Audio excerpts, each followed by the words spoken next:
Hi everyone, welcome back to another episode of the BDI Resourcing vlog.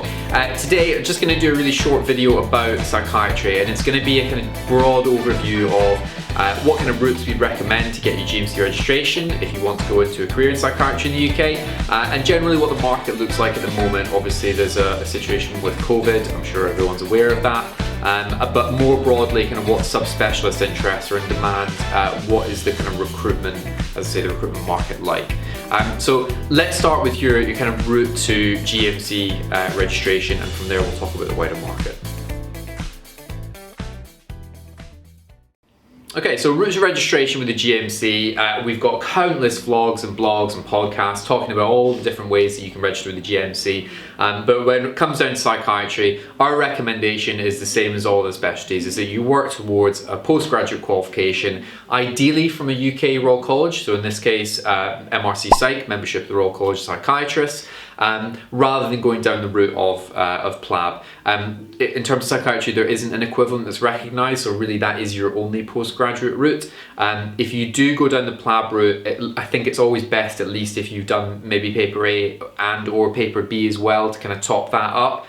The reason being, and I'm sure we've harped on about this before, is that psychiatrists in the UK, they don't know what your training is like overseas. And to be honest, in some other countries, mental health services are quite a way behind and down the priority list when it comes to coverage in the medical sector. So they don't know what you've done, they don't know what your exposure has been to different areas of mental health services and psychiatry. So by doing that Royal College qualification, they can be reassured that when you enter a clinical setting, you have a kind of baseline level of clinical knowledge that they know is going to be safe. It's the exam that they will have done and passed themselves, so they know how difficult it is. And I guess that kind of ties into MRC Psych as a whole and CASC generally. The pass rate is low, and some people may see that as a kind of burden, as a reason not to do the exam, but actually it's the opposite. If you can pass that test, it shows that you have a really good level of clinical practice. So my suggestion, our suggestion at BDI is MRC Psych is the best route to take.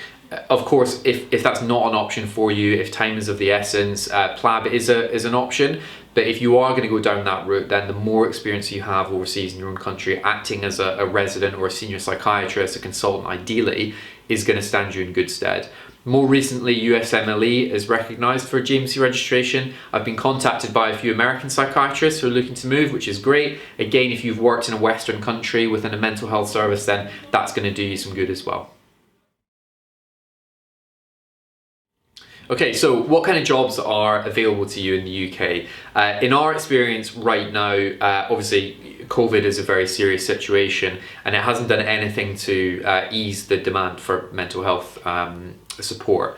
There is this kind of maybe this perception that COVID would have slowed down the access generally to healthcare services, certainly in planned care, so things like surgery, that's been true, but for critical care, respiratory, A&E, that hasn't stopped, hasn't slowed down. And similarly to that, psychiatry, the demand for psychiatrists and for mental health support services has increased quite a lot.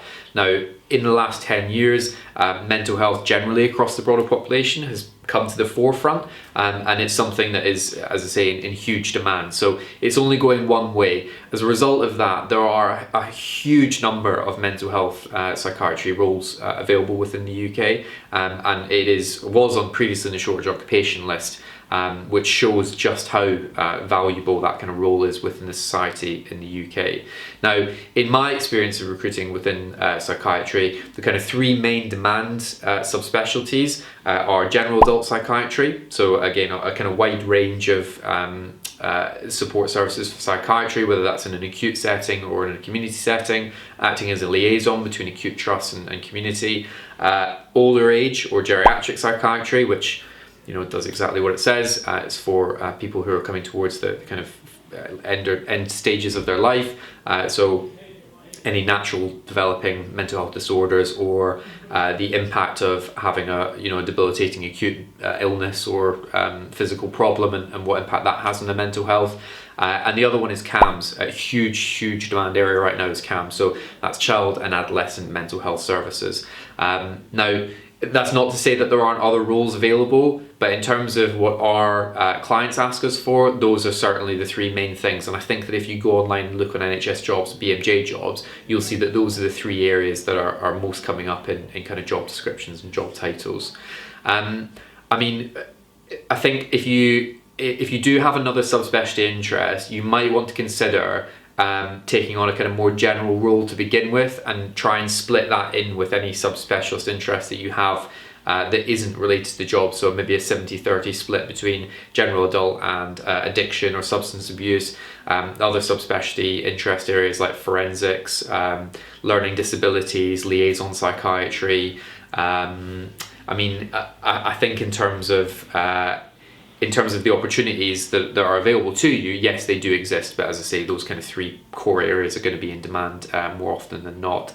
It's really important to note as well that when you are applying for jobs in NHS England, mental health services are generally catered for separate to acute services. So you'll have NHS Foundation trusts that look after the acute care hospitals and the community care that go with that. The ambulance service will look after the kind of pre-hospital care stuff.